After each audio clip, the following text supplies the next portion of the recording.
Vous savez dans quel domaine l'industrie fait le plus de profit? Il y en a principalement trois. Alors, il y a la psychiatrie, bien sûr. Il y a tout ce qui est cardiovasculaire, puis il y a la cancérologie. Alors, c'est pas par hasard, parce que, évidemment, ce sont les trois principaux problèmes de santé publique qu'on rencontre. Et qui dit problème de santé publique, donc de masse, si vous voulez, doit nous faire penser environnement. Il se passe quelque chose pour que tout le monde soit malade comme ça, alors à moins que ce soit une épidémie de tuberculose, de sida, de ce que vous voulez. Si on met le nombre d'épidémies qui émergent chaque année sur un axe temporel, on observe une très nette accélération depuis les années 60. Le nombre d'émergences de maladies infectieuses a quintuplé en quelques dizaines d'années. Une autre information intéressante est de voir que ces épidémies débordent de plus en plus sur les pays voisins et ne restent pas confinées localement. Autrement dit, depuis les années 60, nous avons plus d'épidémies qui ont plus de chances de partir en pandémie. En 2008, un article publié dans Nature sonne l'alarme. Il explique que ces épidémies sont de plus en plus fréquentes et sont souvent issues des animaux sauvages, et tout particulièrement ceux qui vivent en Asie. Depuis la moitié du XXe siècle, la biomasse d'élevage explose à cause d'une plus grande consommation de viande, notamment dans les pays émergents. La production de porc a plus que quintuplé depuis les années 60, par exemple. Cette croissance fait que les bovins constituent aujourd'hui l'écrasante majorité de la biomasse des vertébrés terrestres, au sens large. Du point de vue du virus, cette biomasse d'élevage est une opportunité incroyable. C'est de nombreux écosystèmes à affecter, quelque part. Et c'est pas un hasard si les virus de nombreuses pandémies ont transité par des animaux domestiques, comme la grippe porcine ou les nombreuses grippes aviaires. Pour le dire simplement, le temps de domestication est très corrélé au nombre de parasites que l'on partage. Ils ont eu plus de temps de passer d'un hôte à l'autre et de s'y adapter. En faisant des analyses de réseau, on se rend compte que nous sommes au centre d'une communauté infectieuse où transitent des pathogènes de toutes sortes. C'est la conséquence de milliers d'années de domestication et de contacts rapprochés avec des animaux. Donc je démarre. Donc je suis Serge Morand, je suis chercheur au CNRS et aussi chercheur au CIRA depuis quelques années. Donc je suis un écologue intéressé aux relations biodiversité-santé et j'ai commencé à travailler en Asie du Sud-Est depuis un peu plus de 10 ans, justement parce que c'est un point chaud de la biodiversité en danger et un point chaud des maladies infectieuses émergentes. Si on partage les mêmes pathogènes, on partage aussi des fonctions immunitaires de défense. Et là, ça devient intéressant, ça comprend aussi pourquoi finalement certains animaux sont très importants pour l'humanisation de maladies donc issues par exemple de la faune sauvage. Les grippes aviaires, d'abord, elles circulent sur les oiseaux, les canards, et finalement, ils acquièrent les gènes par recombinaison avec d'autres virus grippaux. Ils acquièrent finalement cette capacité d'infecter les humains chez le cochon. Ces espèces domestiques font des ponts avec le sauvage. Donc on voit d'un seul coup, on peut imaginer finalement des chaînes de transmission depuis le sauvage vers le domestique et du domestique vers les humains. Le virus Nipah est un peu le stéréotype d'une émergence. Les activités humaines qui forcent le contact entre faune sauvage et faune domestique, ces mêmes activités humaines qui dispersent le virus, tout est là. S'il semble qu'à l'échelle mondiale, il y ait plus de parasites avec plus de biodiversité, à l'échelle locale, cette biodiversité sert à réguler les maladies, ce qui est nommé l'effet de dilution. Ce qui pourrait expliquer pourquoi des travaux observent plus de maladies lorsque l'expansion agricole augmente et que les forêts disparaissent. La logique est la suivante. Les virus ne nous courent pas dessus, c'est nous qui les rencontrons au fur et à mesure de notre empiètement sur la nature. Et ces empiètements détruisent aussi les services écosystémiques, comme la régulation des maladies, et mettent nos animaux domestiques pile là où il faut pour attraper de tout nouveaux pathogènes. La pièce est en place, elle peut se dérouler.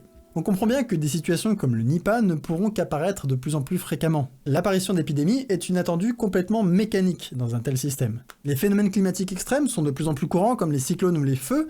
Est-ce que cela va se traduire par de nouvelles pandémies? Est-ce qu'on va tous mourir? Alors là, je peux donner un peu en avant-première, puisque nous allons le soumettre normalement la semaine prochaine, un papier, où j'ai commencé à regarder finalement la variabilité climatique. Quand on regarde l'émergence du Covid, c'est juste après un événement El Niño assez important qui a été marqué par une grosse sécheresse en Chine. Et on regarde un petit peu ce qui a été dit, c'était la même chose quand le 2002, quand le SRAS, le premier, a émergé en Chine. C'est la même chose quand le Hendra a émergé, donc aussi un virus localisé chez les chauves-souris, qui étaient passés sur des chevaux et après sur des humains, donc en Australie, en 1994. Et c'est encore la même chose avec le Nipah qui a émergé en Malaisie. Donc j'ai repris tous les événements et même les épidémies, et on observe que oui, finalement, on a une concurrence hautement significative. Qu'est-ce que ça veut dire?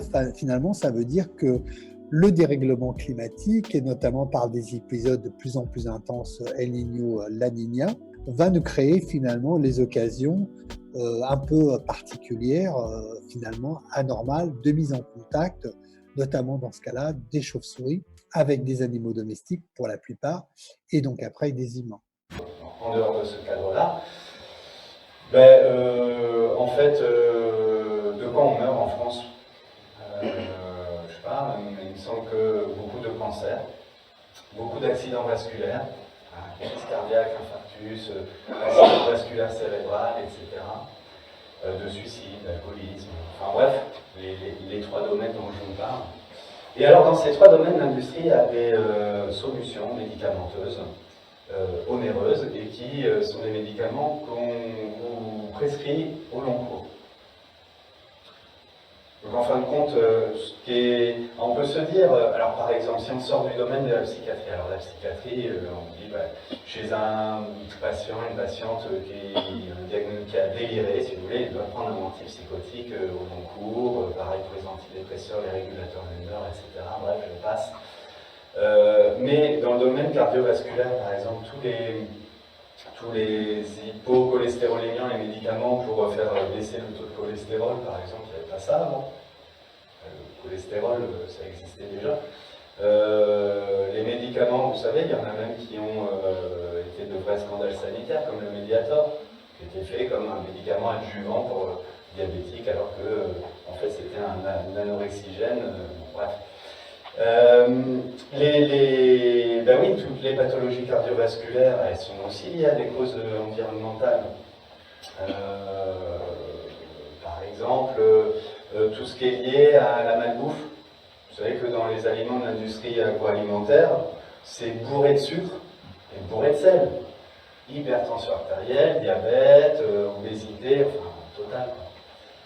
Les cancers, il faut voir ce qu'on bouffe déjà, les pesticides, puis ce qu'on respire aussi, ce qu'on inspire. Vous voyez. Et la psychiatrie, ça vient d'où la souffrance des gens? Je ne sais pas, mais ce que je sais, c'est que, si vous voulez, moi, ça fait, mettons, 15 ans à peu près que je suis psychiatre, et autant au début de ma pratique, je voyais les plus fous d'entre nous, autant maintenant, je vois des gens ordinaires du commun, qui se plaignent essentiellement de la souffrance qu'ils ont liée à leurs conditions sociales, à la précarité. Le chômage. Le chômage, ça tue énormément. Il n'y a aucune étude là-dessus, mais il y a une surmortalité par suicide chez les chômeurs qui est absolument effrayante.